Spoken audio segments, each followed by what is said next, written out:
How's it going? I'm Dave. I'm going to show you guys my Predator MX. I put a trolling motor on it, and I'll go through the part by part in the video and let you guys know how I put it all together and why. So, alright, hope you enjoy this little vid. Cheers.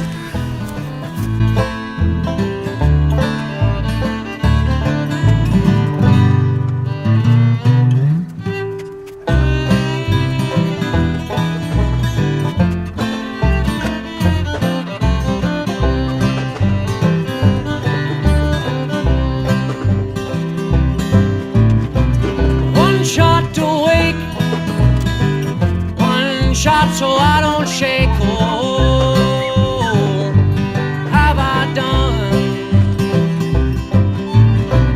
one shot to kiss? Alright, so as you can see, it only takes a couple of minutes and it all pops together, so I can go over the specs and stuff like that, all the little parts, custom stuff I had to build. So yeah, we'll look at that shit now. Okay, so let's have a closer look. I decided to go with a pole steering system here. So I've got the 45-pound Minn Kota trolling motor that I've got mounted up on here. I've got a system on it to pull it up out of the water if I want from a seating position on the front. So I've got like a little cable that connects. And what you do with that, I can show you here, is if you want the thing to raise up, you just pull on the rope and hook it, and it comes up on the water.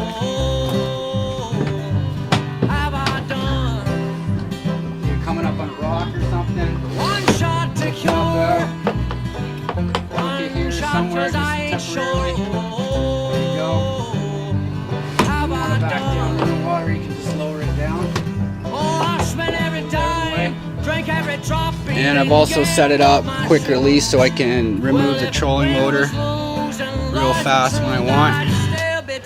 So another thing about the pole, I guess I'll go into that. I have cable steering on my kayak as well. It's still connected to the pedals via these cables, and all I have to do is back here in this little spot here, I can put an eye bolt in there, just thread it right in, and then reconnect my cable steering for feet steering if I want. So I want to go into a bit about my pole here. So what I used to connect it was a U-bolt right there that I bent a little bit to make a 1 1/8. And then I used an actual old crutch. I ride BMX and stuff, so I got lots of those kicking around. So this actual pole is quick release. You just grab it like this, yank it out, and that's pretty much just parts from an old crutch.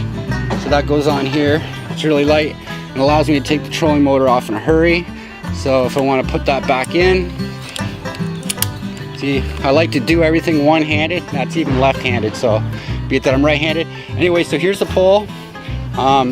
What it does, it's my control. I built a PWM box to control it with instead of the Minn Kota controller, so it's better for battery life. And then I got the wires, 7 wires are running up through the pole on the interior, and you can see this custom handle that I built for it right here, and it's got the controls built into the pole.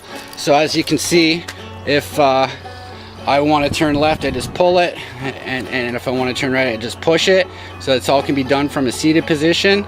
And now if I want to control whether I want to go forward or backwards, that would be this little button right here that says forward, and say I want to turn it up a little bit, turn it on, and as you can see from the back, the trolling motor is running. So as you can see, that works very well, and I'd be able to use it from a seated position or a standing position as well.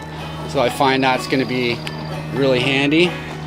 So I can just like turn that off, and the trolling motor stops, and like I say, it's got like this dimmer, so it's pretty sweet. And what I did in the actual pole, this pole is a golf ball retriever pole. So what I did, it was telescopic, and I just put some bolts in the bottom under here, just so it's not telescopic anymore. And then what I did was I made a grip handle out of a piece of plastic pole, like a piece of pipe, and then I flattened it right here with an iron, so you can sort of see it's not perfectly round, it's flat now, so I get a nice flat piece here for my switch, with my switches to connect.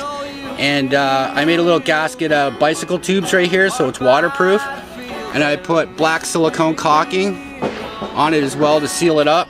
I did find this cap, end cap, and gave that a try. It actually fits on there nice, but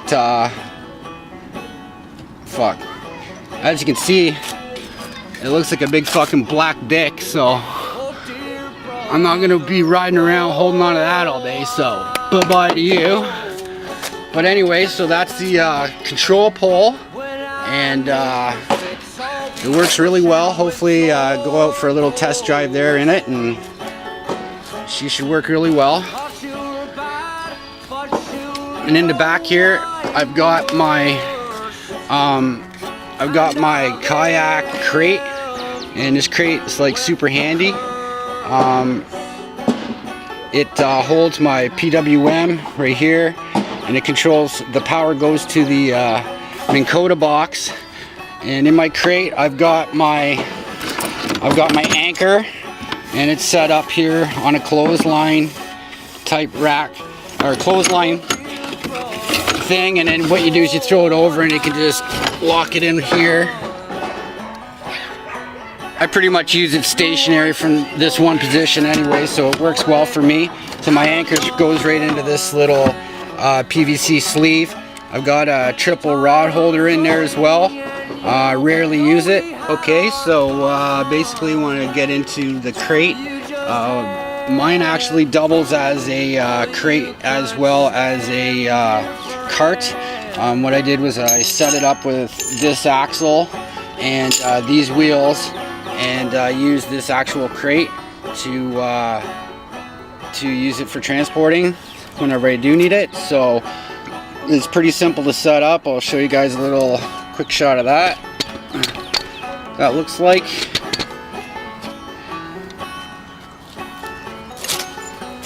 So basically you just take this axle and you throw your wheel, slide it on. Now everything is operational without tools. I like everything just to be done one-handed and without tools. So basically the way this works, the axle has a washer on here as a stopper, and then there's two size holes drilled into this. So one's a little bit larger than the other. So this is the smaller hole there, and this is the larger hole here. So what we do is we take the axle and we push it through in the larger hole where the nuts can fit. Oh, I gotta take this one off. You take this off, you just have the nut, and that goes against the bearing. So this goes through the hole right here, and then on the inside you can see it goes down here, and then it pops out the other side like that. So that's on.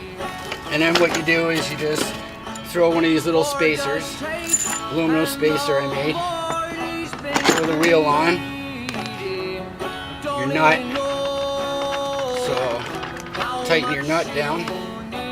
That's it, finger tight. So that's your kayak cart right there, operational. If I open that up, so now it rolls, as you can see. And what I'm going to do now is I'm going to drop down my kayak, and I'll show you guys just how quick I can set this up and how well it works. Dear brother, I believe it's time for leaving. Both can heal them, both don't stop bleeding. Sometimes it's hard to remember to keep breathing. Now this bungee cord connected right here. It's always connected back here to my kayak, so I can just strap it through the crate.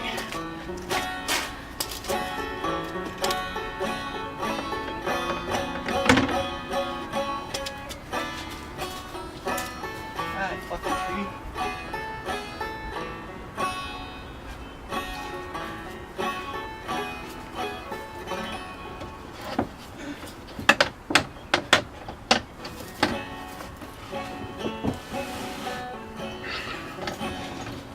connect it to the other end.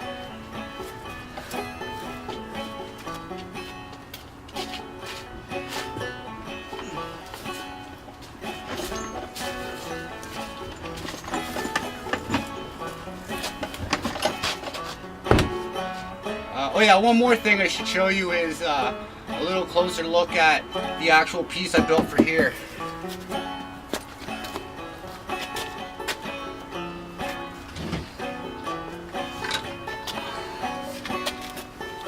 Okay, so this is the way that I connect my trolling motor to the MX. I had to custom build a mounting bracket myself. I built it out of wood and angle brackets and epoxy bolts through it, so I can sort of show you how that works real quick there. So it's just unhooks. Again, this is like cut down like 2x3 here and a 2x6 here, and all cut and trimmed.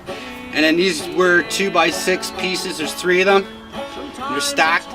And I basically just traced. I put a piece of wood up under here and then traced the shape of the actual kayak. So like this U shape right here, it's there. And what I did was I just traced it on a piece of wood and mimicked it. So that's the size. That's the size it has to be in the shape. And you can see in the bottom here, like this is where I had to drill holes and then use the socket to tighten the bolts up, because there's like long bolts going through there. So I reinforced it with metal shelf brackets, so it's super strong. Have no problem with it, and it just goes in there like that. Shove it down. It's good to go. Alright, so that's my little video about my kayak. I hope you guys enjoyed it and maybe learned a thing or two. And if you want to leave some comments or whatever about it, it's all good. So cheers from Canada and tight lines, boys.